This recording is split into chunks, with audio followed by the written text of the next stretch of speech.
السلام عليكم ورحمة الله وبركاته. الحمد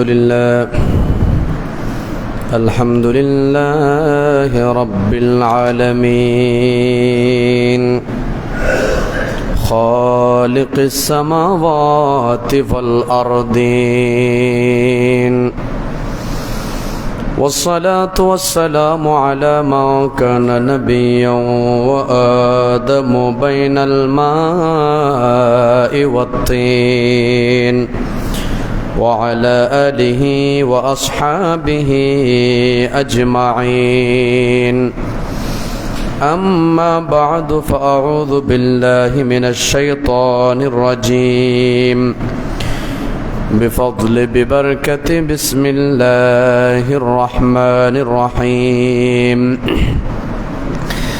إنك ميت وإنهم ميتون، ثم إنكم يوم القيامة عند ربكم تختصمون. صدق الله العظيم وصدق رسوله النبي الحبيب الكريم. إن الله وملائكته يصلون على النبي يا أيها الذين آمنوا صلوا عليه وسلموا تسليما. صلى الله على سيدنا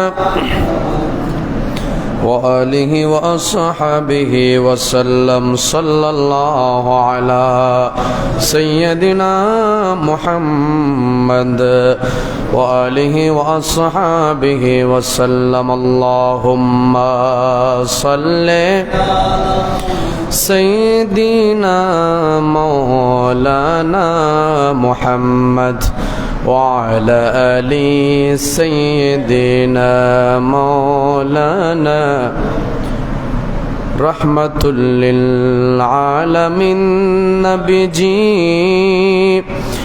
رحمت تیری خزینہ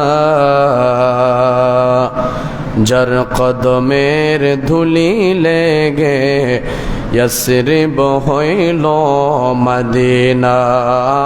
اللهم صل سيدنا مولانا محمد وعلى آل سيدنا مولانا. প্রভু যদি দয়া করে নসিব করতো মদিনা, ঘুরে ঘুরে দিতাম সালাম নবীজির পাক রাজায়. আল্লাহুম্মা সাল্লি লানা মুহাম্মদ وعلى آل سيدنا مولانا محمد. صلاة يا رسول الله، سلام يا حبيب الله. تو زندہ ہے واللہ، تو زندہ ہے واللہ، میرے چشم عالم سے چھپ جانے والے. صلاۃ یا رسول اللہ، سلام یا حبیب اللہ. بنا دو میرے سینے کو مدینہ، نکالو بحر غم سے یہ سفینہ. صلاۃ یا رسول اللہ، سلام یا حبیب اللہ. الحمدللہ والشکر للہ والصلاة والسلام علی خیر خلق اللہ. মহান রব্বুল আলামিনের আলিশান দরবারে অবনত মস্তকে অসংখ্য অগণিত শুকরিয়া আদায় করছি যে আল্লাহ পাক সুবহানাহু ওয়া তাআলা আমাদেরকে দয়া করে মায়া করে মেহেরবানি করে আল্লাহর ঘর মসজিদ তথা অত্র এলাকার স্বনামধন্য আলী রাজার বাড়ি জামে মসজিদের মধ্যে পবিত্র জুমার নামাজ আদায়ের লক্ষ্যে সর্বাগ্রে মসজিদে সমাবেত হওয়ার তৌফিক দান করেছেন। সে আল্লাহ পাক রব্বুল আলামিনের দরবারে শুকরিয়া আদায়ার্থে সকল উচ্চ আওয়াজ একবার বলি আলহামদুলিল্লাহ। সাথে সাথে অসংখ্য অগণিত দরুদ সালামের হাদিয়া নজরানা পেশ করছি হুজুর করিম রউফুর রহিম রহমতুল্লিল আলামিন নূরে মুজস্সম ফখরে বনি আদম হুজুর আহমদ মুজতবা মুহাম্মদ মুস্তফা সাল্লাল্লাহু তাআলা আলাইহি ওয়াসাল্লামের নূরানি কদম মুবারকের মধ্যে, যাকে আল্লাহ পাক সুবহানাহু ওয়া তাআলা গোটা কুল কায়নাতের জন্য রহমতুল্লিল আলামিন বানিয়ে প্রেরণ করেছেন। যে রাসূল পাক না হলে আল্লাহ পাক সুবহানাহু ওয়া তাআলা কোনো কিছুই সৃষ্টি করতেন না। খুদ রব্বুল আলামিন হাদিসে কুদসির মধ্যে ইরশাদ করেন, লাউলাকা লামা খালাকতুল আফলাক, ইয়া রাসূলুল্লাহ, যদি আমি আপনাকে সৃষ্টি না করতাম কুল কায়নাতের কোনো কিছুই, এক কথায় আসমান জমিন যা কিছু আছে, যদিও বা হাদিসের মধ্যে আছে আমি আসমান সমূহ সৃষ্টি করতাম না, তো মফহুম হলো আল্লাহ কোনো কিছু সৃষ্টি করতেন না যে নবী না হলে। সে রাসূল পাক সাহাবায়ে আউলাক সাল্লাল্লাহু তাআলা আলাইহি ওয়াসাল্লামের নূরানি কদম মুবারকের মধ্যে আমাদের দরুদ সালামের হাদিয়া যেন আল্লাহ কবুল করেন, সকলে বলি আমিন। পবিত্র কোরআনুল কারীমের সূরাতুল জুমার শরীফের 30 নম্বর আয়াতে কারিমা আপনাদের সামনে তেলাওয়াত করেছি। আল্লাহ পাক সুবহানাহু ওয়া তাআলা যদি মেহেরবানি করেন অত্র আয়াতের আলোকে অল্প সময়ের মধ্যে আমি আমার কথা ইতি টানার চেষ্টা করব। আল্লাহ পাক সুবহানাহু ওয়া তাআলা আমাদের সকলকে আজকের আলোচনা মোতাবেক আমাদের জীবন গঠন করার তৌফিক দান করুন, সকলে বলি আমিন। পবিত্র কোরআনুল কারীমের যে আয়াত কারিমা আপনাদের সামনে তেলাওয়াত করেছি, মহান রব্বুল আলামিন ইরশাদ করছেন, ইন্নাকা মাইয়িতুন ওয়া ইন্নাহুম মাইয়িতুন। ইয়া রাসূলুল্লাহ, আপনি নবী কিছুক্ষণের জন্য মৃত্যুবরণ করবেন এবং তারা, এখানে কাফেরদের কথা বোঝানো হয়েছে, অর্থাৎ যারা আপনার বিরোধিতা করছে, আপনার সাথে বেয়াদবি করছে, আপনাকে মান্য করছে না, তাদেরকেও একদিন মৃত্যুবরণ করতে হবে। মৃত্যু এটা সবার জন্য অনিবার্য বিষয়। কোরআনুল কারীম আল্লাহ বলছেন, কুল্লু নাফসিন যায়িকাতুল মউত, প্রত্যেক প্রাণীকে মৃত্যুর স্বাদ গ্রহণ করতে হবে। তো আজকে আপনারা বুঝে ফেলেছেন আমি এই আয়াত যখন তেলাওয়াত করেছি, আমি আজকে রাসূল পাক সাল্লাল্লাহু আলাইহি ওয়াসাল্লামের ওফাত শরীফ নিয়ে আলোচনা করব। আল্লাহ আমাদেরকে সেখান থেকে ইবরাত হাসিল করার, শিক্ষা গ্রহণ করার তৌফিক দান করুন, সকলে বলে আমিন। আসেন, প্রথমে আল্লাহ পাক সুবহানাহু ওয়া তাআলা যে আয়াতে কারিমা তেলাওয়াত করেছেন, আল্লাহ পাক সুবহানাহু ওয়া তাআলা যে আয়াত নাজিল করেছেন, আমি যে তেলাওয়াত করলাম, এই আয়াতের আলোকে কথা বলতে গেলে একটা এতারাজ আসবে, আপত্তি আসবে। আমি আগে আপত্তিটার খণ্ডন করব, এরপর আমি আলোচনা শুরু করব। আপত্তিটা হলো, এই কোরআনুল কারীমের যে আয়াত, আল্লাহ বলছেন ইয়া রাসূলুল্লাহ, আপনিও মৃত্যুবরণ করবেন, তারাও মৃত্যুবরণ করবে। এখন কেউ যদি প্রশ্ন করে রাসূল সাল্লাল্লাহু আলাইহি ওয়াসাল্লামও মৃত্যুবরণ করবেন, আবার বিপরীতে কাফের মুশরিক যারা আছে তারাও মৃত্যুবরণ করবেন, তাহলে এখন তোমরা কাফেরদেরকে মরা বলো, আবার নবীকে জিন্দা নবী বলো, তাহলে এখন পার্থক্য হয়ে গেল না? তো জবাব কি দেব? এই প্রশ্ন যদি কেউ করে তাহলে আমাদের জবাব কি হবে? এই জবাব ওলামায়ে কেরাম অনেক আগে দিয়ে গিয়েছেন। তো এই আয়াতে কারিমা ইন্নাকা মাইয়িতুন ওয়া ইন্নাহুম মাইয়িতুন, প্রথম মাইয়িত শব্দ যেটা আছে সেটাও নাকারা, এরপরে যে মাইয়িত শব্দ আছে সেটাও নাকারা। তো উসুল ফিকার একটা কায়দা হচ্ছে, দুই নাকারা যখন একসাথে একই বাক্যের মধ্যে তাকরার হয়, দুই নাকারা যখন একসাথে উল্লেখ করা হয়, একটা আর একটার বিপরীত হয়। এখানে ওলামায়ে কেরাম, মাদ্রাসার ছাত্র যারা আছে ওনারা এটা বেশি বুঝবেন, আপনাদের জন্য না, আমি আপনাদেরকে আরেকটু পরে ক্লিয়ার করব, এটা ওলামায়ে কেরামদের জন্য, আমি আগে একটু ক্লিয়ার করছি। উসুলি ফিকার একটা কায়দা হচ্ছে, দুই নাকেরা যখন একসাথে আসে তখন একটা আরেকটার বিপরীত হয়। তার মানে কি, আল্লাহ কাফেরদেরকেও মৃত বলেছেন, নবীকেও মৃত বলেছেন, দুই মৃত কখনো সমান নয়। ইয়া রাসূলুল্লাহ, আপনি মৃত্যুবরণ করবেন শুধুমাত্র আল্লাহর আয়াতের বাস্তবায়ন করার জন্য, কিছুক্ষণের জন্য শুধু মৃত্যুকে গ্রহণ করবেন, আর কাফের যারা মৃত্যুবরণ করবে তাদের সাথে আর দুনিয়ার কোনো সম্পর্ক নাই, এরা জিন্দেগির জন্য মরে যাবে। জোরে বলেন না সুবহানাল্লাহ। তাইলে দুই মৃত্যু কখনো এক নয়, আল্লাহ সেটাই বুঝাচ্ছেন, ইন্নাকা মাইয়িতুন ওয়া ইন্নাহুম মাইয়িতুন, ইয়া রাসূলুল্লাহ আপনিও কিছুক্ষণের জন্য মৃত্যুবরণ করবেন আর কাফেররাও মৃত্যুবরণ করবে। আচ্ছা এখানে রাখলাম, এখন আপনাদের জন্য বলি আসেন, মুমিন যারা আছে, এখানে তো আল্লাহ শুধুমাত্র প্রথমে নবীর কথা বলেছেন, এরপরে কাফেরদের কথা বলেছেন, ওয়া ইন্নাহুম মাইয়িতুন। তো মুমিন যারা আছেন, মুমিনদের কথা যদিও এখানে সরাসরি উল্লেখ নেই, তো এখন আমরা জানি মুমিনকে যখন কবরে দেওয়া হয়, আমার নবীজি বলছেন ফাসামিআ কারা নিআলিহিম, অর্থাৎ যখন কোনো বান্দাকে কবর দেওয়া হয়, বান্দাকে কবর দেওয়ার পর তার আত্মীয় স্বজন যখন ফিরে আসে, ফিরে আসার সময় আত্মীয় স্বজনের যে জুতার আওয়াজ, সেই জুতার আওয়াজ পর্যন্ত কবরবাসীরা শুনতে পায়। জোরে বলেন সুবহানাল্লাহ। তো এখন যদি বলেন তারা মৃত, তো মৃত হলে তারা কেমনে শুনতে পাচ্ছে? প্রশ্ন আসবে না? তো এখানে উত্তর হচ্ছে, যারা মুমিন তারা দুনিয়া পর্যন্ত, অর্থাৎ যেই সময়টা আমরা জানি তাকে মৃত্যুর পরে আমরা কি করি, গোসল দিই, কাফন পড়াই, জানাজা পড়াই, এরপরে দাফন করি। এই যে তাকে দাফন করার পর তার মধ্যে রূহ ফিরে আসে। রূহ যখন ফিরে আসে, দুনিয়ার সত্যি একরকম ছিল, দুনিয়ার মধ্যে দেওয়ালের পাশে সে দেখতো না, কিন্তু কবরে দেওয়ার পর কবরের মধ্যে কে যাচ্ছে, কে আসতেছে, কে কথা বলতেছে, সে আওয়াজও সে শুনতে পায়, তাদেরকে সে দেখতেও পায়, চিনতেও পারে। জোরে বলেন সুবহানাল্লাহ। এটা মুমিনের ক্ষমতা। তো মুমিনের ক্ষমতা যদি এমন হয়, রাসূলুল্লাহর ক্ষমতা কেমন হবে? একটু জোরে বলেন না সুবহানাল্লাহ। এখন আমাদের দেশে অনেকে আছে যারা নবীকে মৃত নবী, নবীকে জিন্দা নবী মানে না। এরা হায়াতুন নবী বললে এটা নিয়ে অনেক সময় টিটকারি করে, অনেক সময় এটা নিয়ে হাসি ঠাট্টা করে। মনে রাখবেন, ইহানাতুর রাসূলি কুফরুন। কেউ যদি নবীর শানে, নবীর সামান্য ইজ্জত নিয়ে যদি কেউ টানাটানি করে, তার ঈমান থাকবে না, ঈমান চলে যাবে।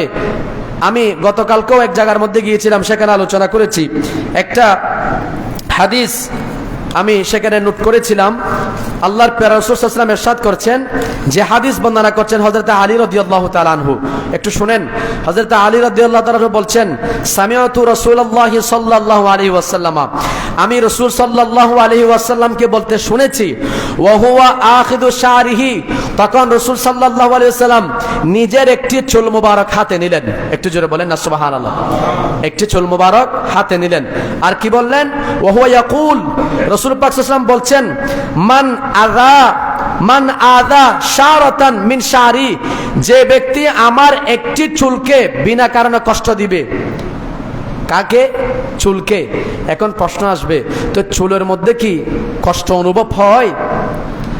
তো আমরা উত্তর দিব, যেহেতু রাসূল পাক বলেছেন আমার চুলকে কেউ কষ্ট দিবে, তার মানে বোঝা যায় এটা সাধারণ চুল নয়, রাসূলের চুল। তো রাসূলের চুলের মধ্যে কষ্ট অনুভব হয়। জোরে বলেন সুবহানাল্লাহ। এটার জবাব দিতে গেলে আমাকে আবার কোরআন পাকে ঢুকতে হবে, অনেক আয়াত আছে। যাক, তারপর একটু বলি, নাহলে আপনারা আলোচনা ক্লিয়ার হবে না। আসেন একটু বলি। আল্লাহ কোরআনুল কারীমে বলছেন, ওয়া ইম মিন শাইইন ইল্লা ইউসাব্বিহু বিহামদিহি ওয়ালাকিন লা তাফকাহুনা তাসবিহাহুম, পৃথিবীর মধ্যে এমন কোন জিনিস নাই যে জিনিস আল্লাহর জিকির করে না। জোরে বলেন সুবহানাল্লাহ। এই যে আমি এখানে একটা ডেস্কের সামনে নিয়ে আমি কথা বলতেছি, এই ডেস্কটাও, এটার ভিতরেও প্রাণ থাকুক না থাকুক, সেও আল্লাহর জিকির করে। একটু জোরে বলেন না সুবহানাল্লাহ। যখন আল্লাহ বলছেন ওয়া ইম মিন শাইইন, প্রত্যেক জিনিস, এমন কোন বস্তু নাই যে আল্লাহর জিকির করে না। তাইলে এখন আপনারা বলেন, প্রত্যেক জিনিসের মধ্যে যদি প্রাণ না থাকে, অনুভূতি না থাকে, তাহলে সে আল্লাহর জিকির কেমনে করবে? এখান থেকে বোঝা যায়, তো সাধারণ জিনিস যদি আল্লাহর জিকিরের লায়েক হয়, তো রাসূল পাকের চুল মুবারক এটা তো বতরিকা আউলা লায়েক হবে। সুতরাং এগুলো বোঝার জন্য রাসূল পাক সাল্লাল্লাহু আলাইহি ওয়াসাল্লামের প্রেম মহব্বত ভালোবাসা থাকতে হবে। যাদের ভিতরে রাসূলের ভালোবাসা মহব্বত নাই, তারা বলবে রাসূল এটা তো আমাদের মতো সাধারণ মানুষ। জুড়ে বলি না নাউযুবিল্লাহ। যেমনটা বলেছেন কাফেররা।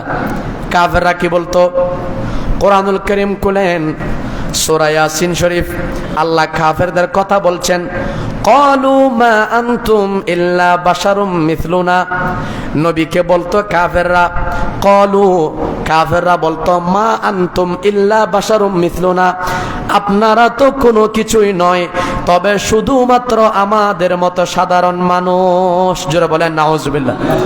তাহলে নবীদেরকে নিজের মতো সাধারণ মানুষ বলা, এটা হচ্ছে কাফেরদের স্বভাব। আর নবীকে নিজের মতো মনে না করা, এটা হচ্ছে মুমিনদের স্বভাব। জুড়ে বলেন সুবহানাল্লাহ। নবীজি নিজেই বলেছেন। এখন তারা কোরআনুল কারীমের একটা আয়াত বেশি বেশি তেলাওয়াত করে, সেটা কি? বলে কুল ইন্নামা আনা বাশারুম মিথলুকুম। ইয়া রাসূলুল্লাহ, আপনি বলে দেন আমি তোমাদের মতো সাধারণ মানুষ।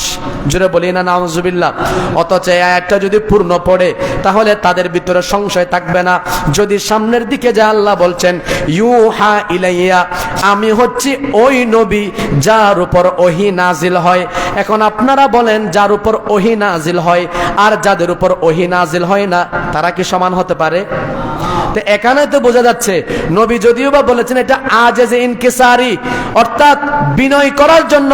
আমার নবী অন্য হাদিসে বলেছেন মান তাওয়াদা লিল্লাহি রাফাআহুল্লাহ, যে আল্লাহর জন্য বিনয় হবে, নিজেকে বিনয় দেখাবে, আল্লাহ তাকে তার শানকে আল্লাহ উপরে তুলবেন। জোরে বলেন সুবহানাল্লাহ। আর আমার নবী এত বিনয় দেখিয়েছেন, বিনয় দেখাতে দেখাতে আল্লাহ আমার নবীকে আরশ আজিমের উপরে নিয়ে গেছেন। সুবহানাল্লাহ। আলা হযরত কি বলছেন? आसमानों ही पर सब नबी रह गए। एक तो मोहब्बत पढ़ें। आसमानों ही पर सब नबी रह गए, अर्श आज़म पे पहुंचा हमारा नबी, सबसे औलाओ आला हमारा, सबसे बालाओ आला हमारा नबी। जुड़े बोलें ना सुबहानाल्लाह। এখন আলোচনা করতে গেলে অনেক সময়ের প্রয়োজন। আমি শুধুমাত্র একটু একটু ইশারা দিচ্ছি, সেখানে লম্বা হয়ে যাচ্ছে। আমার নবী বিনয় দেখাতে দেখাতে আল্লাহ আমার নবীকে আরশ আজিমের উপরে নিয়ে গেছেন। উম্মতকে শিক্ষা দিয়েছেন, উম্মত নিজেকে ছোট করো, অহংকার করিও না, বড়ত্ব প্রকাশ করিও না, নিজেকে জাহির করতে যাইও না। যত নিজেকে লুকিয়ে রাখবা আল্লাহ তোমাকে তত উপরে তুলবেন। সুবহানাল্লাহ। এজন্য আমার নবীকে আল্লাহ শিখিয়ে দিয়েছেন, ইয়া রাসূলুল্লাহ আপনি বলেন কুল ইন্নামা আনা বাশারুম মিথলুকুম। আল্লাহ নিজে বলেন নাই। আল্লাহ যদি বলতেন আনতা বাশারুম মিথলুহুম, আপনি তাদের মতো সাধারণ মানুষ, তাহলে এটা দলিল হয়ে যাইতো। আল্লাহ নবীর জবান দিয়ে বলাচ্ছেন যাতে এটার মাধ্যমে বিনয় প্রকাশ হয়। সুবহানাল্লাহ। আচ্ছা, আমার উস্তাদ যদি আমার সম্পর্কে কোন একটা কথা বলে, এটা আমার জন্য দলিল হয়ে যাবে না? বলেন না, হবে কিনা? উস্তাদ যদি আমাকে ভালো বলে, এটা আমার জন্য সার্টিফিকেট। আর খোদাই না করুক কোনো কারণে যদি উস্তাদ যদি কোনো ছাত্রকে বেয়াদব বলে, তাহলে এটা ছাত্রের জন্য সার্টিফিকেট। সুতরাং আল্লাহ যদি সরাসরি নবীকে বলতেন আনতা বাশারুম মিথলুহুম, আপনি তাদের মতো মানুষ, তাহলে এটা সার্টিফিকেট হয়ে যেত। এজন্য আল্লাহ নিজে বলেন নাই, বলাইছেন ইয়া রাসূলুল্লাহ আপনি বলেন। আপনি যখন নিজের জবানে বলবেন, এটা হয়ে যাবে আপনার তাওয়াজু, আপনার বিনয়। একটু জোরে বলেন না সুবহানাল্লাহ। এজন্য আমার নবী বলেছেন কুল ইন্নামা আনা বাশারুম মিথলুকুম, আমি তোমাদের মধ্যে দেখতে সূরাতান মানুষ। আমরা অনুবাদ এভাবে করি, তারা অনুবাদ করে আপনি আমাদের মতো সাধারণ মানুষ। নাউজুবিল্লাহ বলেন। কিন্তু আমরা বলি কি, আপনি দেখতে সূরাতান, আমাদের মতো মানুষ, তবে ইউহা ইলাইয়া, আমার নবী বলছেন, এটা আমার নবী নিজে বলছেন আনা বাশারুম মিথলুকুম, আমি দেখতে তোমাদের মতো সূরাতান মানুষ, তবে শোনো ইউহা ইলাইয়া, আমার উপর আল্লাহর পক্ষ থেকে ওহী নাজিল হয়। জুড়ে বলেন না সুবহানাল্লাহ। তাহলে ওহী যখন নাজিল হচ্ছে, বোঝা যায় নবী যেটা বলেছেন তোমাদের মতো দেখতে মানুষ, এটা হচ্ছে নবী তাওয়াজু, বিনয়ের জন্য বলেছেন। পরের বাক্য দ্বারা বোঝা যাচ্ছে ওহী যখন নাজিল হচ্ছেন, ওহী তো সাধারণ কারো কাছে নাজিল হয় না, নবীর কাছে নাজিল হয়। আর যিনি নবী হন তিনি উম্মতের সাথে বরাবর হন না, উম্মত থেকে অনেক দরজার উপরে হন। জুড়ে বলেন না সুবহানাল্লাহ। তো এটা বোঝার জন্য ঈমান লাগবে। যার ভিতরে ঈমান নাই, নবীর মুহাব্বত নাই, নবীর ভালোবাসা নাই, সে তো সবসময় বলবে নবী আমার মতো সাধারণ মানুষ। একটু জোরে বলি না নাউজুবিল্লাহ। কথা শেষ, আমি আমার আলোচনায় ঢুকছি। এবার আসেন। এজন্য আমার নবীকে আল্লাহ বলছেন ইন্নাকা মাইয়িতুন, ইয়া রাসূলুল্লাহ আপনি কিছুক্ষণের জন্য মৃত্যুবরণ করবেন, আর ওয়া ইন্নাহুম মাইয়িতুন, তারাও মৃত্যুবরণ করবে, তবে দুই মৃত্যু সমান নয়। আমি আপনাদেরকে হাদিস শোনালাম। আমার নবী বলেছেন যখন কোনো মুমিন বান্দাকে কবরে রাখা হয়, কবরে রাখার পরে তার আত্মীয় স্বজন যখন কবর থেকে ফিরে আসে, ওই আত্মীয় স্বজনের জুতার আওয়াজ পর্যন্ত কবরবাসী শুনতে পায়। সুবহানাল্লাহ। তাইলে এখান থেকে বুঝেন আমার নবীজি বলছেন যাদেরকে কবর দেওয়া হয় মুমিন মুত্তাকি পরহেজগার, তারা কবরবাসী এমন হয়ে যায় তাদের পাওয়ার, তাদের কানের পাওয়ার এত বেশি বেড়ে যায়, তারা যে কোনো মানুষ যদি তাদের কবর দিয়ে গমন করে তাদের আওয়াজ শুনতে পায়। এজন্য বলেছিলাম আমার নবী সাল্লাল্লাহু আলাইহি ওয়াসাল্লাম ইরশাদ করেছেন, মওলা আলী শেরে খুদা যে হাদিস বয়ান করেছেন, আমি দেখলাম আমার নবী নিজ হাত মুবারকের মধ্যে একটা চুল মুবারক নিলেন, আর চুল মুবারক নেওয়ার পরে আমার নবীজি নিজে ইরশাদ করছেন, যারা এই একটা চুল মুবারককে কষ্ট দিবে আমি নবী ঘোষণা দিচ্ছি তার জন্য জাহান্নাম আবশ্যক হয়ে যাবে, জীবনের জন্য জান্নাত তার জন্য হারাম হয়ে যাবে। জোরে বলেন নাউজুবিল্লাহ। রাসূল পাকের একটা চুল মুবারককে কষ্ট দিলে যদি তার উপর জাহান্নাম অবধারিত হয়ে যায়, জান্নাত যদি হারাম হয়ে যায়, তো যারা সরাসরি রাসূলকে কষ্ট দেয় তাদের অবস্থা কি হবে? তাদের অবস্থা কি হবে সে কথা আল্লাহ কোরআনে বলেছেন। সূরা আহজাব খুলেন 22 নম্বর পারার 5 নম্বর পৃষ্ঠায় পাবেন। আল্লাহ বলছেন, ইন্নাল্লাযীনা ইউযুনাল্লাহা ওয়া রাসূলাহু লাআনাহুমুল্লাহু ফিদ দুনিয়া ওয়াল আখিরাহ ওয়া আ'আদ্দা লাহুম আযাবাম মুহিনা। আল্লাহ বলছেন, নিশ্চয় যারা আল্লাহ এবং তার রাসূলকে কষ্ট দেয়, লাআনাহুমুল্লাহু ফিদ দুনিয়া ওয়াল আখিরাহ, তাদের জন্য দুনিয়া এবং আখিরাতে আল্লাহর অভিশাপ, আল্লাহর লানত তাদের উপর। এরপরে কি আল্লাহ আরো বলে দিয়েছেন, ওয়া আ'আদ্দা লাহুম আযাবাম মুহিনা, আমি তাদের জন্য লাঞ্ছনাদায়ক শাস্তি প্রস্তুত করে রেখেছি। জোরে বলেন নাউজুবিল্লাহ। কোন শাস্তি? লাঞ্ছনাদায়ক শাস্তি, এমনি শাস্তি নয়। আপনারা জানেন কিছু শাস্তিকে আল্লাহ বলেছেন আযাবুন আলিম, কিছু শাস্তিকে বলেছেন আযাবুন আজিম, বিভিন্ন শব্দ ব্যবহার করেছেন। কিন্তু যেখানে রাসূলকে কষ্ট দেওয়ার কথা এসেছে সেখানে আলিমও বলেন নাই, আজিমও বলেন নাই, সেখানে আল্লাহ বলছেন আযাবাম মুহিনা, আমি তাদেরকে লাঞ্ছনাদায়ক শাস্তি দেব।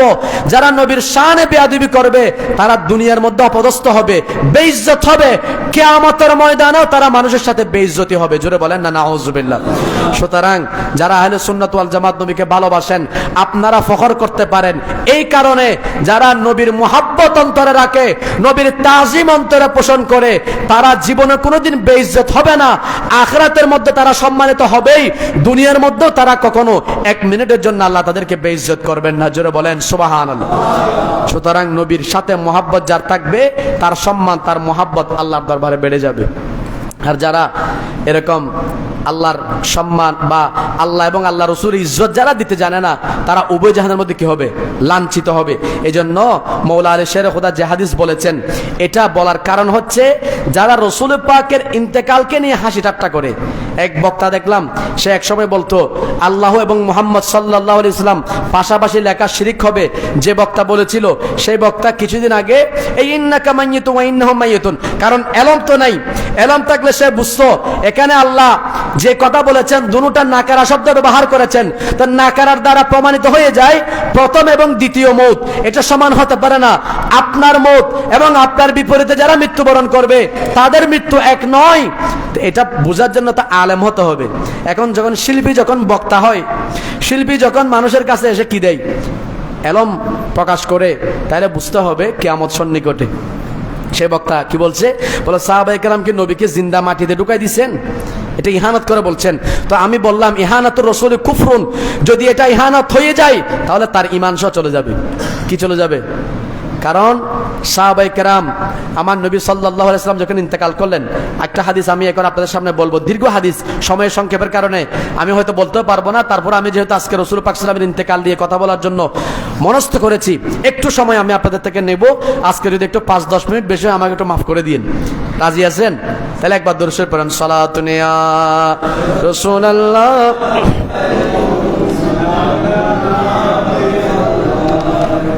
हर के इश्क़ मुस्तफ़ा सामने योस्त, बहारो बरदर गोशाए दामाने योस्त, सालातुन या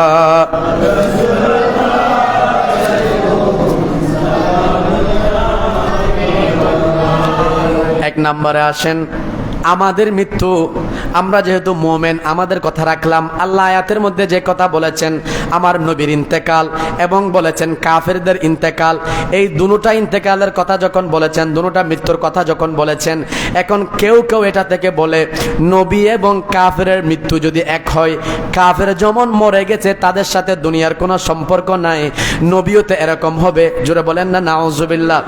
এটার খণ্ডন প্রথমে নেন, আমি একটা একটা শুরু করি। প্রথম নম্বর হলো আমি যেটা ব্যাখ্যা করলাম সেটা উসুলে ফিকার কায়দা দিয়ে আপনাদেরকে বলে দিলাম, যেখানে বোঝা যায় নবীর মৃত্যু আর কাফেরের মৃত্যু এক নয়। 2 নম্বর শুনেন, পৃথিবীর মধ্যে কাফের বলেন মুসলমান বলেন যত মানুষ মারা যাবে, কোন মুসলমানের কাছে মালাকুল মউত আসার সময় এজাজত অনুমতি নেওয়ার প্রয়োজন নাই, কিন্তু নবীদের কাছে যখন মালাকুল মউত আসবে অবশ্যই অবশ্যই নবীর কাছে এজাজত নিতে হবে। সুবহানাল্লাহ। হাদিসে পাকের মধ্যে আছে, আজকের খুতবার মধ্যে এসেছে লম্বা হাদিস, সময় পাবো না, সেজন্য আমি সেখান থেকে বলার সুযোগ নেই, শুধুমাত্র মফহুমটা আপনাদেরকে শোনাবো। আমার নবী বলছেন, হাদিসে পাকের মধ্যে এসেছে, যেদিন আমার নবীর ইন্তেকাল হবে, সাহাবায়ে কেরাম বর্ণনা করছেন আমার নবী সেদিন হুজরা শরীফের মধ্যে ছিলেন। কোন কোন বর্ণনার মধ্যে আছে হযরত আয়েশা সিদ্দিকা রাদিয়াল্লাহু তাআলার হুজরার মধ্যে আমার নবী সাল্লাল্লাহু আলাইহি ওয়াসাল্লাম সেখানে ছিলেন। এমত অবস্থায় দেখছেন ঘরের দরজার মধ্যে কে যেন নক করতেছে। সুবহানাল্লাহ বলেন। ঘরের দরজায় কি করতেছে? নক করতেছে। আমার নবী বললেন, ফাতেমা যাও দেখো কে বাইরে এসেছে। হযরতে ফাতেমা দরজা খুললেন, দরজা খুলে অবাক হলেন, লম্বা একজন মানুষ, পা দেখা যায় জমিনে, মাথা হচ্ছে উপরে, দেখে তিনি আশ্চর্যান্বিত হয়ে গেলেন। বলেন, ইয়া রাসূলুল্লাহ, ইয়া হাবিবাল্লাহ, পৃথিবীতে কত মানুষ দেখেছি, এমন কোন মানুষ জীবনে দেখলাম না। দেখলাম বিশাল দেহের অধিকারী একজন লম্বা মানুষ এসেছেন, আপনার কাছে অনুমতি চাচ্ছেন। তখন আমার নবী বললেন, মা তুমি তো তাকে চিনতে পারো নাই, তিনি হচ্ছেন হাদিমুল লাজ্জাত। সে হচ্ছে এমন ব্যক্তি যিনি কারো ঘরের মধ্যে আসলে তার স্বাদকে বিনষ্ট করে দেয়, অর্থাৎ সে হচ্ছে মালাকুল মউত। এখন মা আমার মৃত্যু কাছে এসেছে, তুমি তাকে অনুমতি দাও ঘরের মধ্যে প্রবেশ করার জন্য। একটু জোরে বলেন সুবহানাল্লাহ। কে এসেছেন? মালাকুল মউত। ঘরের মধ্যে প্রবেশ করছে না, কারণ আমার নবী যদি এজাজত না দেয়, নবী যদি অনুমতি না দেয়, তাহলে অন্য ফেরেশতা তো দূরের কথা, মালাকুল মউত পর্যন্ত যে রূহ কবজে করবে সে পর্যন্ত আমার নবীর ঘরের মধ্যে ঢোকার অনুমতি পায় না। সুবহানাল্লাহ। এবার আমার নবী অনুমতি দিলেন, আসলেন, বললেন, ইয়া রাসূলুল্লাহ, এখন কথা হচ্ছে, কথোপকথন হচ্ছে, এখানে লম্বা কথা, তারপরে খুতবা থেকে আমি কয়েকটা বলছি। দেখেন হযরতে মালাকুল মউত আসলেন। মালাকুল মউত এসে আমার নবীকে কি বললেন? প্রথমে দেখেন আমার নবী এজাজত দিলেন। এজাজত দেওয়ার পর মালাকুল মউত ঘরের ভিতরে প্রবেশ করলেন। দেখেন, আতাযানুনা লি বিদুখুলি আলা রাসূলিল্লাহ সাল্লাল্লাহু আলাইহি ওয়াসাল্লাম ফারাফাহু নবী সাল্লাল্লাহু আলাইহি ওয়াসাল্লাম। রাসূল পাক সাল্লাল্লাহু আলাইহি ওয়াসাল্লাম মালাকুল মউতকে চিনে ফেললেন। এখানে আমি ইবারত দেখেন, ইবারতের মধ্যে বলছে আতাযানুনা লি বিদুখুলি আলা রাসূলিল্লাহ সাল্লাল্লাহু আলাইহি ওয়াসাল্লাম। এর আগে দেখেন, আসসালামু আলাইকা ইয়া আহলান নবুওয়া। আমার নবীকে এসে বলছেন, হে নবুয়তের অধিকারী, আপনাকে সালাম দিচ্ছে, আমার সালাম গ্রহণ করেন। নবীর ঘরে সালাম দিলেন, এরপরে অনুমতি চাচ্ছেন। আতাযানুনা লি বিদুখুলি আলা রাসূলিল্লাহ সাল্লাল্লাহু আলাইহি ওয়াসাল্লাম, আমার জন্য কি অনুমতি আছে রাসূলুল্লাহ সাল্লাল্লাহু আলাইহি ওয়াসাল্লামের ঘরের মধ্যে আমি প্রবেশ করতে পারবো কিনা? সুবহানাল্লাহ। এখন দেখেন আমার নবীর কথা খুতবার মধ্যে আসতেছে, ফারাফাহুন নবী সাল্লাল্লাহু আলাইহি ওয়াসাল্লাম, ফারাফাহুন নবী সাল্লাল্লাহু আলাইহি ওয়াসাল্লাম। আমার নবী মালাকুল মউতকে চিনে ফেললেন। ফাকালা, এবং আমার নবী বললেন, ওয়া আলাইকাস সালাম ওয়া রাহমাতুল্লাহি ওয়া বারাকাতুহু। সুবহানাল্লাহ। এজন্য আমি আপনাদেরকে বারবার বলি, সালাম যদি কেউ আপনাকে আসসালামু আলাইকুম বলে, আপনি তাকে একটু বাড়িয়ে বলবেন, ওয়া আলাইকুমুস সালাম ওয়া রাহমাতুল্লাহ, এই শব্দ বাড়াই বলবেন। এটা কোরআনে পাকে আল্লাহ বলছেন, ওয়া ইযা হুয়িতুম বিতাহিয়াতিন ফাহাইয়ু বিআহসানা মিনহা আও রুদ্দুহা। যদি তোমাদেরকে কেউ সালাম দেয়, তোমরা সালামকে উত্তমভাবে ফিরিয়ে দাও। তার মানে কেউ তোমাকে শুধু আসসালামু আলাইকুম বললে তুমি ওয়া আলাইকুম আসসালাম বলবা না, তুমি একটা বাড়াই বলবা, ওয়া আলাইকুমুস সালাম ওয়া রাহমাতুল্লাহ। সুবহানাল্লাহ। এটা আমার নবী হযরত মালাকুল মউতকে বললেন, ওয়া আলাইকাস সালাম ওয়া রাহমাতুল্লাহি ওয়া বারাকাতুহু। মালাকুল মউতের সালামের জবাবও নিলেন এবং মালাকুল মউতের উপর রহমতের দোয়া করলেন, বরকতের দোয়া করলেন। এরপর আমার নবী বললেন, ফাকালা লি ফাতেমাতা, ফাতেমাকে বললেন, আতাদিরিনা মান আলাল বাব, এই আমার মেয়ে ফাতেমা, তুমি কি জানো যে দরজার মধ্যে এসেছে, দরজার মধ্যে নক করেছে, অনুমতি চেয়েছে, তুমি কি তাকে চিনতে পেরেছো? যারা বলেন না সুবহানাল্লাহ। ফাকালাত আরা আলাল বাবি শাখসুন মুহাবুন, হযরত ফাতেমা বলছেন, আমি একজন আশ্চর্যজনক মানুষ আমার দরজার মধ্যে দেখেছি, একজন হাইবতওয়ালা, একেবারে মানে এই ধরনের মানুষ আমি ইতিপূর্বে কখনো দেখি নাই, এরকম একজন মানুষ আমি দরজার মধ্যে দেখলাম। হযরত রাসূলুল্লাহ সাল্লাল্লাহু আলাইহি ওয়াসাল্লাম বললেন, ফাকালা ইয়া ফাতেমাতা, আমার নবী বলছেন, ফাকালা ইয়া ফাতেমাতু হাযা হাদিমুল লাযযাত, ইনি হচ্ছেন সেই ব্যক্তি যিনি ঘরের মধ্যে আসলে স্বাদকে বিনষ্ট করেন, অর্থাৎ মালাকুল মউত আমাদের ঘরের মধ্যে তশরিফ এনেছেন। মা তুমি বুঝে নাও, এখন আমার মৃত্যু খুবই সন্নিকটে চলে এসেছে। সুবহানাল্লাহ। তাহলে কি বললাম? প্রথম বললাম নবীর মৃত্যু কাফেরের মৃত্যু সমান নয়। দ্বিতীয় নম্বর বললাম মালাকুল মউত আমার নবীর ঘরে প্রবেশ করতেছে না, ঘরে ঢোকার সময় আমার নবী থেকে অনুমতি নিচ্ছে। সুবহানাল্লাহ। এরপরে আরো মজার ব্যাপার আছে, শুনেন, এখানে অনেক কথা আছে, আমি রাখলাম সময়ের কারণে। এরপরে দেখেন আমার নবী সাল্লাল্লাহু আলাইহি ওয়াসাল্লাম বললেন, হাযা মালাকুল মউত ওয়া ক্বালা উদখুল ইয়া মালাকুল মউত, নবী ডাকলেন, হে মালাকুল মউত তুমি প্রবেশ করো। ওয়া মারহাবান, এখন মালাকুল মউত এসে বলছে, ওয়া মারহাবান বিলিকাইল্লাহ, আমি আপনাকে শুভ সংবাদ দিচ্ছি, আপনাকে মারহাবা জানাচ্ছি, আপনি নবী আল্লাহর সাথে মোলাকাত করবেন। সুবহানাল্লাহ। এরপরে দেখেন আরো মজার ব্যাপার, তিনি ঘরে ঢুকলেন, ফাদাখালা, প্রথমত অনুমতির জন্য সালাম দিয়েছেন, এখন ঢুকলেন, ওয়া ওয়াকাফা বাইনা ইয়াদাইহি, নবীর পাশে তিনি অবস্থান করলেন। এরপরে ওয়াকালা, আবার আসসালামু আলাইকা ইয়া রাসূলুল্লাহ। সুবহানাল্লাহ। নবীকে সালাম দিলেন, আমরাও সালাম দিই, আসসালাতু ওয়াসসালামু আলাইকা ইয়া রাসূলুল্লাহ। এখন অনেকে সহ্য হয় না, তারা শুধু দুষ্কুজে, কেন সালাম দাও? তো নবীকে সালাম দিলে তোমার এত দুঃখ লাগে কেন? কবরস্থানে গিয়ে তুমি তোমার আব্বাকে সালাম দাও না? তোমার আব্বা তো মারা গেছে, এরপরেও সালাম দাও। এখন আমরা নবীকে সালাম দিই, তোমার এত বেজার লাগে কেন, এত কষ্ট লাগে কেন? তার মানে বোঝা যায় নবীর প্রেম, নবীর ভালোবাসা তাদের অন্তরে নাই। আল্লাহ বুঝার তৌফিক দান করুন, সকলে বলে আমিন। এরপরে দেখেন ইন্নী জিতুকা, নবীর সাথে কথা বলছেন, ইন্নী জিতুকা জাইরান, আমি আপনার সাক্ষাতে এসেছি। সুবহানাল্লাহ বলেন। আর কি ওয়া কাবিদান, এবং আপনার রূহ কবজা করার জন্য এসেছি। আর কি ওয়া আযিনা লি রাব্বি, আমি আমার রব থেকে অনুমতি ক্রমে এসেছি। ওয়া রাব্বুকা আল্লাহ আকাবিদা রূহাকা ইল্লা বিইযনিকা, আর আপনার রব আমাকে বলে দিয়েছেন আমার হাবিবের রূহ তুমি ততক্ষণ পর্যন্ত কবজা করবে না যতক্ষণ পর্যন্ত আমার হাবিব তোমাকে অনুমতি দিবে না। সুবহানাল্লাহ। তাইলে নবীর মৃত্যু আর তাদের মৃত্যু সমান? একটা একটা বুঝে নেন, সময় কম, আমি সেদিকে যেতে পারতেছি না। এরপরে আমার নবী কি বলছেন দেখেন, মজার কথা। নবী বললেন, ফাকালা ইসবির হাত্তা তা ইয়াতিয়ানি আখি জিবরাইল আলাইহিস সালাম, এ মালাকুল মউত একটু অপেক্ষা করো, আমার ভাই জিবরাইল আমিন আসা পর্যন্ত আমি তোমার কাছে একটু সময় চাচ্ছি। সুবহানাল্লাহ। পৃথিবীর মধ্যে কোনো নজির আছে মালাকুল মউতকে বসায় রাখতে পারবে? সুতরাং আপনি কেমনে বলেন নবী আমার মতো সাধারণ মানুষ? কথাগুলো বলার আগে অন্তত লজ্জা হওয়া উচিত। অথবা নিজেকে মুসলমান দাবি করবেন না, অথবা নিজেকে নবীর মতো দাবি করবেন না। আল্লাহ বুঝার তৌফিক দান করুন, সকলে বলে আমিন। নবী কাকে বসায় রাখলেন? মালাকুল মউতকে। আপনার ঘরের মধ্যে মালাকুল মউত জিজ্ঞাসা করে আসবে? কেমনে বলেন নবী আমার মতো সাধারণ মানুষ? লজ্জা হওয়া উচিত। এখন দেখেন আমার নবীজি সাল্লাল্লাহু আলাইহি ওয়াসাল্লাম মালাকুল মউতকে বসায় রাখলেন। মালাকুল মউত এমনও ভয়ে আছে, কেন জানেন না? মূসা আলাইহিস সালামের কাছে গিয়েছিলেন, মূসা আলাইহিস সালামের কাছে গিয়ে বলছিলেন আমি আপনার রূহ কবজা করার জন্য এসেছি। মেরেছিলেন এক থাপ্পর, চোখ বের হয়ে পড়ে গিয়েছিল। জোরে বলেন না সুবহানাল্লাহ। তো মূসা নবী থাপ্পর মারলে যদি আজরাইল আলাইহিস সালামের চোখ পড়ে যায়, তো এই নবী না হলে তো মূসা আলাইহিস সালাম হতেন না। তো সেই মালাকুল মউতের ভিতরে কি সেই ভয় নাই? তিনি বলছেন কোথায় একটু আদবের বরখেলাপ হয়েছিল সেখানে থাপ্পড় দিয়েছিল, আমার চোখ বের হয়ে পড়ে গিয়েছিল। আর এখন আমি এসেছি রহমতুল লিল আলামিনের কাছে, যেই নবী না হলে সেই মূসা নবীও হতেন না। সুবহানাল্লাহ। তো এখন মালাকুল মউত বসে আছেন, এমত অবস্থায় আসছেন কি দেখেন, ফাবাইনাহুম ফিল হাদিসি জাআহু জিবরাইল আলাইহিস সালাম, কথা বলার মাঝে ইতিমধ্যে জিবরিল আমিন আমার নবীর ঘরের মধ্যে এসে তশরিফ এনেছেন। সুবহানাল্লাহ। শুধু তাই নয়, আর কি বললেন? ওয়াকালা আসসালামু আলাইকা ইয়া রাসূলুল্লাহ, এসে তিনিও আমার নবীকে সালাম দিয়েছেন। আর কি বললেন?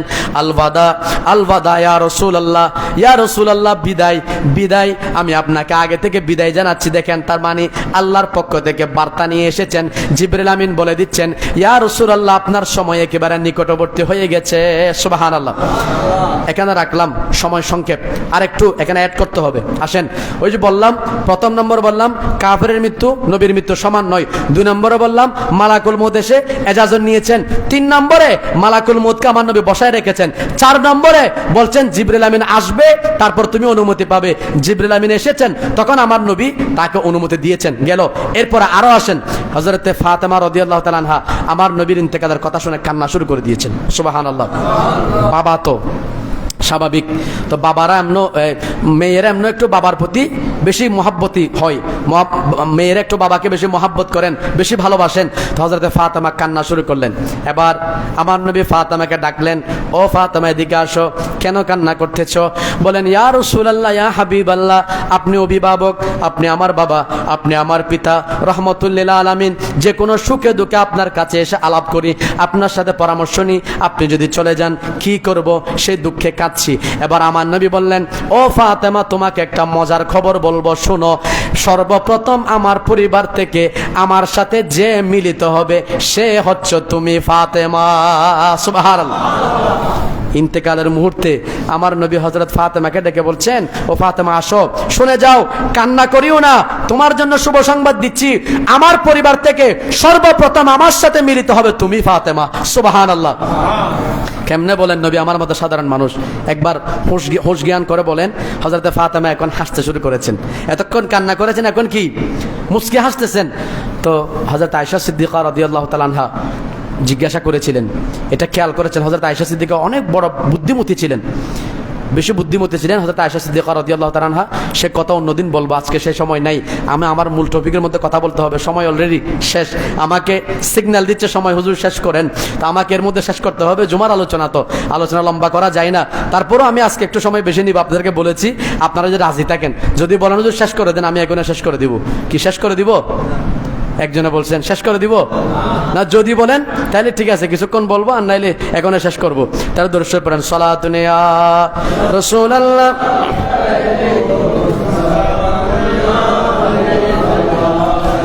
এবার আমার নবী মালাকুল মউতের সাথে কথা হলো, অনেক কথা, এদিকে আর যাব না, আমি আমার কথার মধ্যে যাই। এবার আসেন, আমার নবী সাল্লাল্লাহু আলাইহি ওয়াসাল্লামের যখন ইন্তেকাল নিকটবর্তী হলো, হযরত ইবনে মাসউদের একটা হাদিস আছে, সে হাদিসটা বলবো।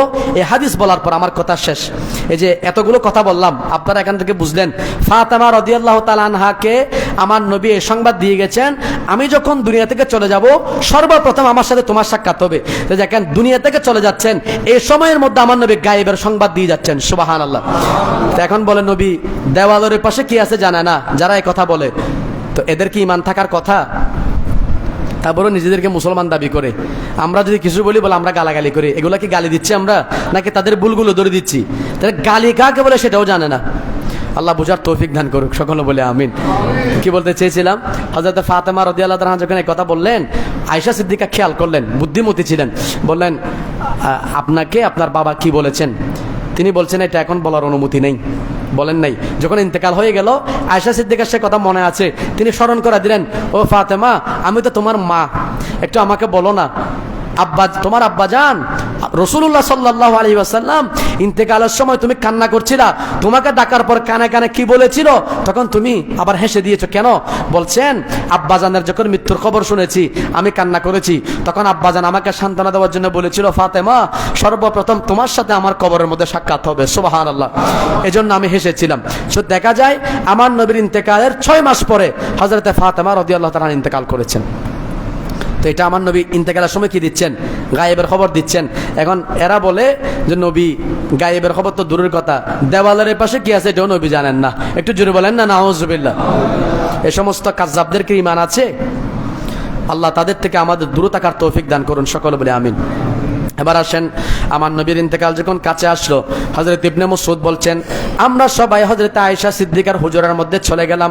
নবীর সাহাবায়ে কেরাম, নবীর ঘর আবার এত বড় ছিল না, কারণ আমাদের তো এখন বড় বড় বাড়ি আছে, বড় বড় ঘর আছে, কারণ এখন ইসলাম দিন দিন উন্নত হচ্ছে, মানুষ ডেভেলপ হচ্ছে। কিন্তু একটা সময় এমন ছিল, আমার নবী যে ঘরের মধ্যে ছিলেন, আপনারা জানেন যখন আমার নবী রাতে তাহাজ্জুদ পড়ার জন্য উঠতেন, হযরত আয়েশা সিদ্দিকা ঘুমিয়ে থাকতেন, ওনার পা লম্বা থাকতো। আমার নবী সিজদায় যাওয়ার সময় হযরত আয়েশা সিদ্দিকাকে চিমটি কাটতেন, হযরত আয়েশা সিদ্দিকা পা গুলো গুটিয়ে নিতেন, আর আমার নবী সেই ঘরের মধ্যে সিজদা করতেন। সুবহানাল্লাহ, কত ছোট্ট ঘরের মধ্যে আমার নবী জীবন যাপন করেছেন। আজকে আমাদের এত বড় বড় বাড়ি থাকার পরও কত অভিযোগ, আরে আল্লাহ আমাকে কিছু দেন নাই, আমি বড় অভাবী, খাওয়ার জন্য কিছু নাই। অথচ আমার নবী সাল্লাল্লাহু আলাইহি ওয়াসাল্লামের ঘরের মধ্যে কখনো একবেলা খেতেন, আর কখনো 2-3 দিন পর্যন্ত ঘরের মধ্যে চুলায় আগুন জ্বলতো না, ক্ষুধার্ত থাকতেন। এমনকি নবীজি, আপনারা জানেন এমন একটা সময় এসেছিল, ক্ষুধার তাড়নায় আমার নবী পেটের মধ্যে পাথর পর্যন্ত বেঁধেছিলেন। সুবহানাল্লাহ, যে নবী ইশারা করলে উহুদ পাহাড় শূন্য হয়ে যেত, সেই নবী আল্লাহর কাছে কখনো এটা চান নাই, গরিবী হালতকে পছন্দ করেছে। আমরা আজকে শুধু যত পাই তত চাই, শুকরিয়া নাই। আল্লাহ বুঝার তৌফিক দান করুন, সকলে বলে আমিন। এরপর আসেন, আমার নবীর ব্যাপারে হযরতে ইবনে মাসউদ বলছেন, নবীজির ইন্তেকাল যখন কাছে আসলো, আমরা সবাই আয়েশা সিদ্দিকার হুজরার মধ্যে চলে গেলাম। ছোট্ট একটা হুজরা যারা ছিলাম, তখন আমার নবী সাল্লাল্লাহু আলাইহি ওয়াসাল্লাম আমাদেরকে দেখার পরে চোখের পানি ছেড়ে দিলেন, ও আমার সাহাবীরা, এতদিন পর্যন্ত তোমাদের সাথে ছিলাম, আজকে আমি নবীর বিদায়ের সময় চলে এসেছে, আমি নবী চলে যাব। তবে আমি যখন চলে যাব, তোমাদেরকে তো এমনি ছেড়ে চলে যাব না, তোমাদেরকে আমি অবশ্যই কিছু দিয়ে যাব। আমি চলে গেলেও তোমরা কিছুর উপর থাকবা, তোমরা যাতে পথ ভোলা না হয় সেজন্য আমি তোমাদেরকে কিছু পদ্ধতি আমি তোমাদেরকে বাতলে দেব। আমার নবী এবার তাদেরকে বলতে লাগলেন, আল্লাহ তোমাদের উপর রহমত করুক, আল্লাহ তোমাদের উপর দয়া করুক, আল্লাহ তোমাদের হায়াতের মধ্যে বৃদ্ধি করুক, এই দোয়া করলেন। এরপর আমার নবী বলেন, শোনো, আমি তোমাদেরকে ওসিয়ত করছি, আমি নবী দুনিয়া থেকে চলে যাওয়ার পরও তোমরা তাকওয়া অবলম্বন করবা। সুবহানাল্লাহ, আল্লাহকে ভয় করবা, সৎ পথ থেকে বিচলিত হবে না, সৎ পথ থেকে বিচ্যুত হবে না, হকের উপর থাকবা, এই কথা বললেন। এরপর আমার নবী একটা একটা বলতে লাগলেন, নবীজি সাল্লাল্লাহু আলাইহি ওয়াসাল্লাম ইন্তেকাল করলে কি হবেন? নবীজি বললেন, আমি ইন্তেকাল করব, আমার পরিবারের লোকেরা আমাকে দাফন করবেন, কাফন দিবেন, তোমরা এরপরে কিছুক্ষণের জন্য বের হবা। সর্বপ্রথম জিবরাইল আমিন আসবেন, এসে তিনি আমার জানাজা পড়বেন, এরপরে মিকাইল আসবেন, এরপরে ইসরাফিল আসবেন, এরপরে মালাকুল মউত আসবেন, সবাই আমার জানাজা পড়বেন। তবে মনে রাখবেন, নবীজির জানাজা আর আমাদের জানাজা এক ছিল না, আমাদের জানাজার কিছু সিস্টেম আছে, নবীজির জানাজা আলাদা ছিল, সেই কথা অন্যদিন বলবো, সময় নাই। আমার নবী সাল্লাল্লাহু আলাইহি ওয়াসাল্লাম বলতে লাগলেন, যখন তারা শেষ করবে, এরপরে তোমরা দলে দলে আসবা, আমি নবীর জানাজা পড়বা। আর আমার নবী সাল্লাল্লাহু আলাইহি ওয়াসাল্লাম এই কথাগুলো যখন বলতেছেন, সাহাবায়ে কেরামের চোখ দিয়ে পানি ঝরতেছে, কারণ এতদিন যে কোনো সমস্যার সময় নবীর কাছে আসতাম, নবীকে কাছে পাইতাম, নবীর থেকে সমাধান নিতাম। সাহাবায়ে কেরাম বলতেন, ইয়া রাসূলুল্লাহ, আপনি আমাদের চোখের মণি, আমাদের চোখের আলো, হৃদয়ের আলো, যে কোনো সময় হেদায়েতের জন্য, যে কোনো বলা মুসিবতের সময়, দুনিয়াবী সমস্যা, আখিরাতের সমস্যা, প্রত্যেকটা সমস্যার কারণে আপনি নবীর কাছে আসতাম। আপনি নবীর কাছে আসার সাথে সাথে আপনি নবী সেটা খোলাসা করে দিতেন, বলে দিতেন, ইয়া রাসূলুল্লাহ, আপনি যদি দুনিয়া থেকে চলে যান আমরা এখন কি করব? তখন আমার নবী সাথে সাথে বলে দিলেন, আমি তোমাদের জন্য দুটা জিনিস বাতলি দিয়ে যাচ্ছি, সেগুলো তোমাদেরকে সত্যের পথের উপর থাকতে সহযোগিতা করবে।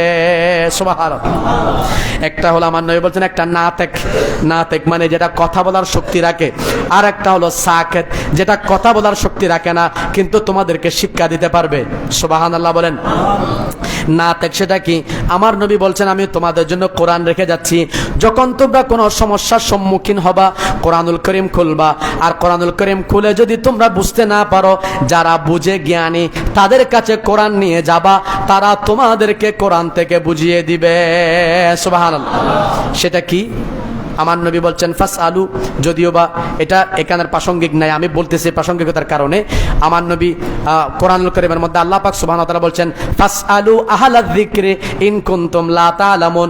আল্লাহ বলছেন তোমরা যদি কোনো কিছু তোমাদের অজানা থাকে, যারা জানে তোমরা তাদের থেকে জেনে নাও। সুবহানাল্লাহ।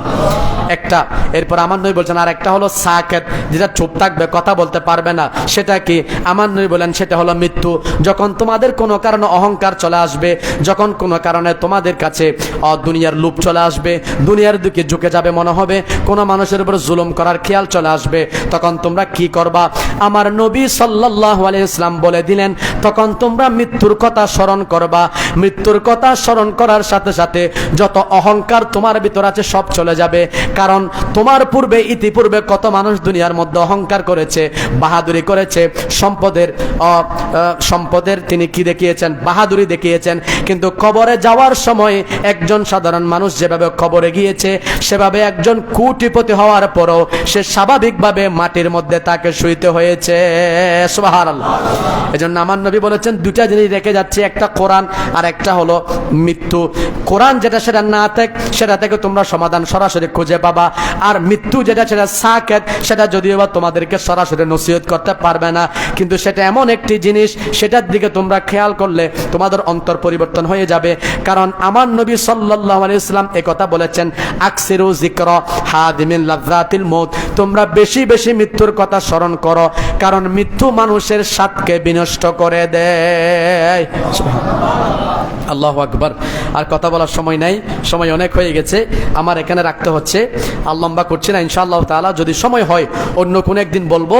আমি আজকে যে কথা আপনাদেরকে বললাম, আমার মূল কথার সারাংশ হলো, যারা বলে রাসূল সাল্লাল্লাহু আলাইহি ওয়াসাল্লাম দুনিয়া থেকে চলে গেছেন, তো নবীর সাথে এখনো তোমরা নবীকে সালাম দিচ্ছ, ইয়া নবী সালাম আলাইকা, ইয়া রাসূল সালাম আলাইকা, আসসালাতু ওয়াসসালামু আলাইকা রাসূলুল্লাহ, এগুলো কি নবী শুনতে পাচ্ছেন?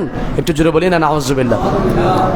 আরে যেখানে একজন মানুষকে কবরে দিলে, আচ্ছা আপনারা বলেন কবরের মধ্যে আপনারা কতগুলো মাটি দেন? এই আওয়াজ করলে আপনি এখান থেকে ডাকলে শোনার কথা, এতগুলো মাটির মধ্যে। তো এরপরও আমার নবী বলছেন ফাসামিয়া কারানি আলিহিম, মানুষ যখন তাদেরকে কবর দিয়ে চলে আসে, তারা তাদের আত্মীয় স্বজনের জুতার আওয়াজ শুনতে পারে। তো জুতার আওয়াজ আর হলো কতটুকু হয়? অনেক সময় আমরা নিজের কানে শুনি না জুতার আওয়াজ, ঠিক না? তো এই আওয়াজ পর্যন্ত যদি কবরবাসী শুনে, তা আমার নবীর ক্ষমতা কিরকম হবে? সুবহানাল্লাহ, একটু জোরে বলেন না। তো যারা এগুলো বুঝে না বুঝে দ্বন্দ্ব করে, মারামারি করতে চায়, কথা বলার আগে লাঠি বাইর করে, আল্লাহ এদেরকে হেদায়েত দান করুক, সকলে বলে আমিন। তো এই জন্য আলা হযরত একটা কথা সুন্দর করে বলেছেন একটা শেয়ারের মধ্যে, আম্বিয়া কো ভি আজল আনি হ্যায়। সুবহানাল্লাহ বলেন। অর্থাৎ যারা আম্বিয়া কেরাম, তাদের কাছে মৃত্যু আসে, তবে এটা স্বাভাবিক, সবার মতো মৃত্যু নয়, আনি কিছুক্ষণের জন্য মৃত্যুটা আসে। যারা বলেন না সুবহানাল্লাহ। মগর এসি কে ফকত আনি হ্যায়, তবে সেই মৃত্যু একটুর জন্য, শুধুমাত্র আল্লাহর কোরআনের কুল্লু নাফসিন যায়কাতুল মউত, এটার বাস্তবায়ন করার জন্য আল্লাহর নবীদের কাছে মৃত্যু আসে। যারা বলেন না সুবহানাল্লাহ। এরপর আল্লাহ কি বলছেন? ফির উসি আনে কে বাদ উনকি হায়াত, এই সামান্য সময় এটার পরেই নবীদের আবার জিন্দেগি শুরু হয়ে যায়। যারা বলেন না সুবহানাল্লাহ। তো কি মিসলে সাবকে ওহি জিসমানি হ্যায়, এটা কিরকম? বলে দুনিয়ার মধ্যে যেরকম জিসমানি ছিল, একইভাবে কবর শরীফের মধ্যে তারা সরাসরি একেবারে শারীরিকভাবে জিন্দা হয়ে যান। যারা বলেন সুবহানাল্লাহ। যে কথা আল্লামা ইমাম জালালউদ্দিন সুয়ুতী রাহমাতুল্লাহ আলাইহি নোট করেছেন, আল আম্বিয়া ওয়া আহয়াউন ফি কুবুরিহিম ওয়া হুম ইউসাল্লুনা ওয়া ইউরযাকুনা, আম্বিয়া কেরামগণ কবরের মধ্যে জীবিত। বলে কিরকম জীবিত? বলে ওয়া হুম ইউসাল্লুনা, তারা কবরের মধ্যে নামাজ পড়ে, শুধু নামাজ পড়ে তাই নয়, ওয়া ইউরযাকুনা, আল্লাহর পক্ষ থেকে তাদেরকে রিজিক দেওয়া হয়। জোরে বলেন সুবহানাল্লাহ। তো যারা নামাজ পড়ে, যাদেরকে রিজিক দেওয়া হয়, এরা কি মৃত হতে পারে? আল্লাহ বুঝার তৌফিক দান করুক, সকলে বলে আমিন। সময় শেষ, আপনারা সময় বেশি নিয়েছে, ক্ষমা করবেন। একজন ভাই দোয়া চেয়েছেন, মোহাম্মদ ইমামউদ্দিন, আগামী বুধবারে তিনি প্রবাস জীবনে চলে যাবেন, আপনাদের কাছে দোয়া চেয়েছেন। মসজিদের জন্য তিনি 200 টাকা দিয়েছেন। আল্লাহ ওনার যাত্রাকে সহি সালামতে যাওয়ার তৌফিক দান করুক, সমস্ত বলা মুসিবত থেকে আল্লাহ ওনাকে হেফাজত করুক। 2টা দাওয়াত আপনাদেরকে দিচ্ছি। প্রথম নম্বর হচ্ছে আমাদের অত্র মসজিদের যে মাহফিল, আপনারা যেটার জন্য এতদিন পর্যন্ত অপেক্ষায় ছিলেন, 25 সেপ্টেম্বর অর্থাৎ আগামী বৃহস্পতিবার বাদে আসর থেকে ইনশাআল্লাহ আমাদের মাহফিল শুরু হবে পবিত্র জশ্নে ঈদে মিলাদুল-ইসলাম এবং ফাতিহা ইয়াজদাহ উপলক্ষে আজিমুশান সুন্নি সম্মেলন। আপনারা সবাই অংশগ্রহণ করবেন, যেখানে তশরিফ আনবেন আমাদের জামিয়া আহমদিয়া সুন্নিয়া কামিল মাদ্রাসার সুযোগ্য আরবি প্রভাষক বিশিষ্ট মিডিয়া ব্যক্তিত্ব হযরত আল-হাজ মাওলানা শেখ মোহাম্মদ জৈনুল আবদিন আল কাদিরি মুদাজিল্লুল আলী তশরিফ আনবেন। আপনারা সবাই অংশগ্রহণ করার চেষ্টা করবেন। এবং আরেকটা দাওয়াত আপনাদেরকে দেওয়ার জন্য বলেছেন 22 সেপ্টেম্বর 2025 সোমবার, এটা হলো সুলাইমান বাড়ি বাইতুল আমান শাহী জামে মসজিদ, সেখানেও পবিত্র ঈদে মিলাদুন্নবী ইসলাম মাহফিল হচ্ছে। আপনাদেরকে দাওয়াত দেওয়া হয়েছে। বিশেষ করে সেখানে প্রধান বক্তা হিসেবে তশরিফ আনবেন শেখুল হাদিস এবং আহলে সুন্নাত ওয়াল জামাতের সম্মানিত চেয়ারম্যান আল্লামা কাজী মঈনুদ্দিন আশরাফি মুদাজ্জিরুল আলী তশরিফ আনবেন এবং আরও অপরাপর ওলামায়ে কেরাম তশরিফ আনবেন। আপনারা সকলে সেখানে অংশগ্রহণ করার চেষ্টা করবেন। ওয়ামা আলাইনা ইল্লাল বালাগ। আসসালামু আলাইকুম ওয়া রাহমাতুল্লাহ। যারা সুন্নত পড়েন নাই 4 রাকাত সুন্নত আদায় করে নিন। আসসালামু আলাইকুম ওয়া রাহমাতুল্লাহ।